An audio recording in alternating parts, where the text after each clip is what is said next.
Alright guys, what is going on? So bringing another video for everybody in Grim Dawn Ashes of Malmoth. So this is going to be over the Death Knight. This is going to be a follow-up video. Now, not about the Death Knight per se, because I'm playing on my Kabbalist, but this video is going to show you where to get the Krieg set, how to farm it, right? So the first place you want to go is going to be the Malmoth Outskirts Rift.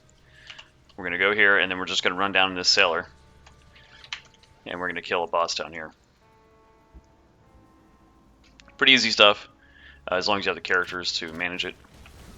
What I typically try to do is just run past everything if I don't have to fight it. I want to pick that up real quick. But if I don't have to fight it, I'll just skip it. It's really easy to do on my Kabbalist.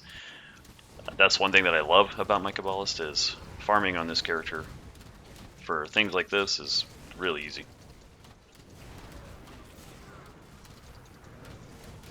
As long as you're safe, don't get caught out and killed.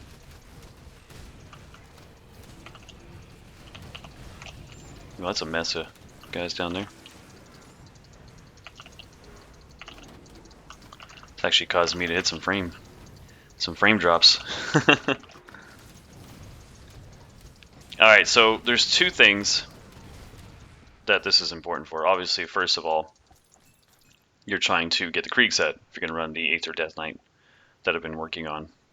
So this is how you're going to get the Krieg set, and then on top of that, you're also going to be farming the Ethereals, the Ethereal Vanguard out here, which that's really important because there's a shield that you want specifically for the Aether Death Knight that I'm going to be running.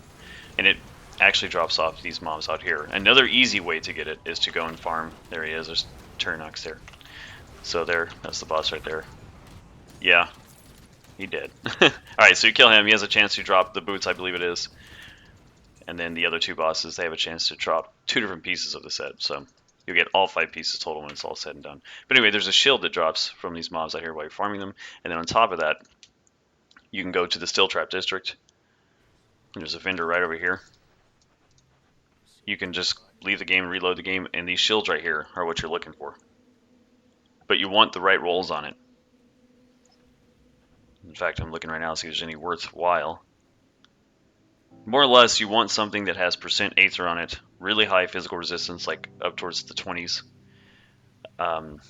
Preferably some type of resistance, something that you really need, maybe Pierce or like All Resist. Health. You want something that's going to make you pretty durable, but you want that % Aether damage to convert over. And I'll show you later more so what you're kind of looking for. So there's 2 positives to doing this, and that's when you're farming, you can also get those shields dropping whenever you're killing these guys. Next place we're going to go to is Malmoth Crown Hill Rift.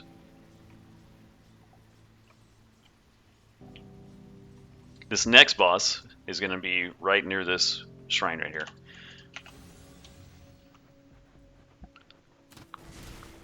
So again, I'm going to try to just run through if I can. It's not so easy to do in this area.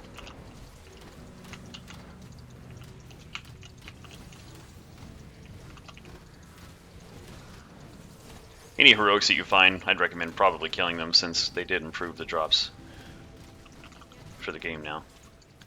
Believe it or not, I was doing this and I found a mythical Beast Caller's chest piece, which is obviously an upgrade from my Conjurer. Well, will be an upgrade when I get the rest of the set, but still, I mean, it was a nice find.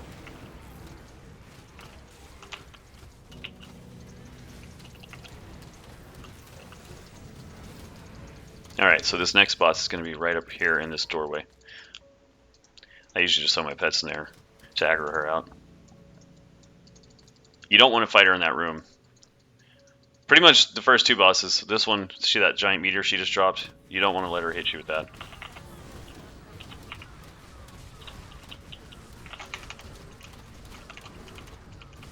Pretty easy to do with a pet build though.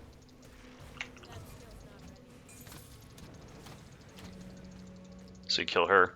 And then, believe it or not, the next place is actually going to be down into the Fleshworks. Or the factory, or whatever you want to call it. Whatever the name is. It's one of those names. But yeah, it's basically where the last boss is. It's the only thing about the Kabbalist is it eats your frame rates. Everything gets really kind of choppy. Alright, so we're going to try to run past these, if I can.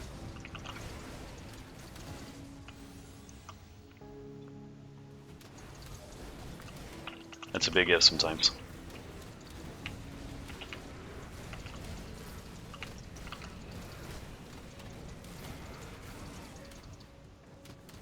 Alright.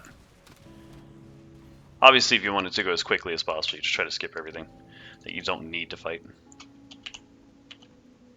Okay.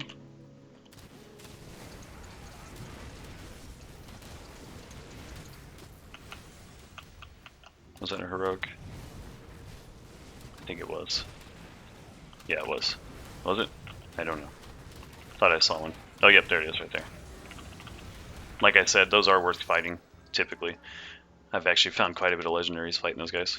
Alright.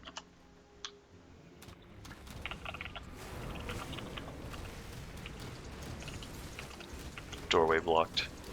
That's always good. Alright, so the last boss is actually going to be Fleshweaver Krieg. And you basically get to fight him right before you fight the last boss in the game. He's a little more of a pain. He's a little more difficult to get to. But what I've been doing is I just run through and I'll kill those first two bosses. Any heroics I see, I'll stop and kill them, like this guy here. Definitely want to kill him. And then on top of that, I've been killing the last boss too, just as a little bonus loot chance. And then I'll basically reset, I'll check for that shield. I actually did find a shield earlier that I'm pretty sure I'm going to transfer over and use on my Death Knight. It was pretty good.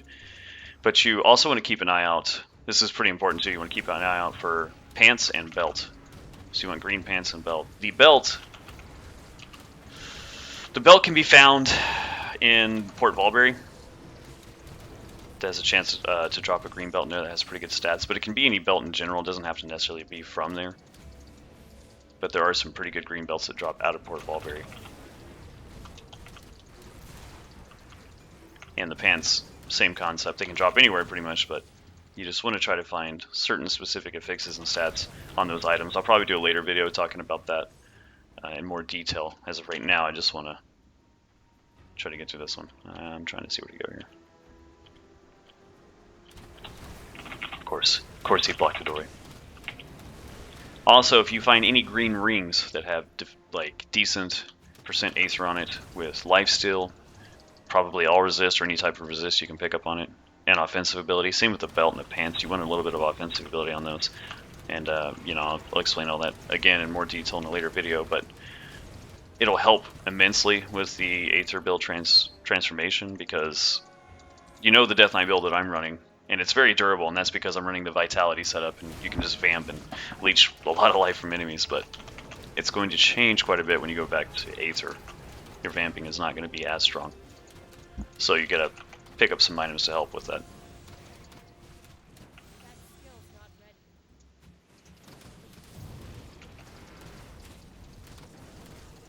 Alright. Trying to skip if I can. Leroy!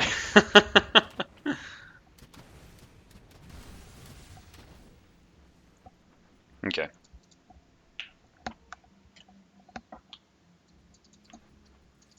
So as we all know, Fleshweaver Krieg is going to be over here to the left side.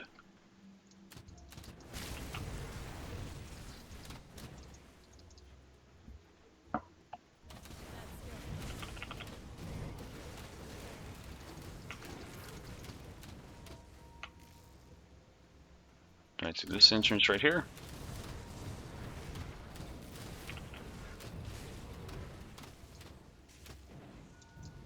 Get all my pets stacked up on them. And just go to town.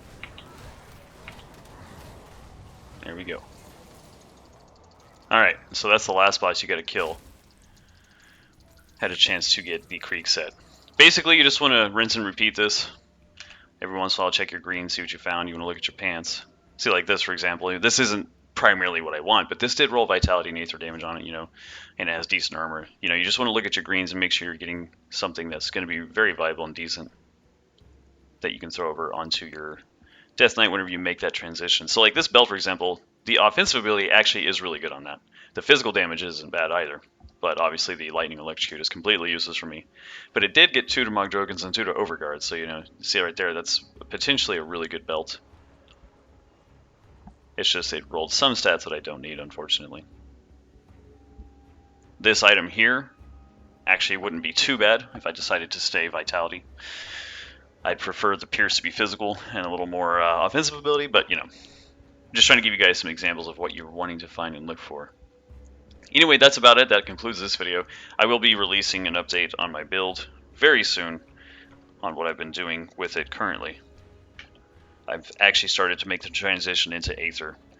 And you can, oddly enough, you can actually combine the Aether and Vitality together quite well. It's very cohesive. The two damage types, you know, obviously are very, very useful in the Necromancer side, especially with stuff like Spectral Wrath. It has Aether Vitality, and so does the Reaping Strike. In fact, it has Vitality and Aether on it as well, so it's actually working pretty darn good. Anyways, thanks for watching. Hope this was helpful. If you guys haven't, please subscribe. And if you haven't, come check out the stream. I hope you're all having a great day. And I will catch you all next time. Thanks for watching.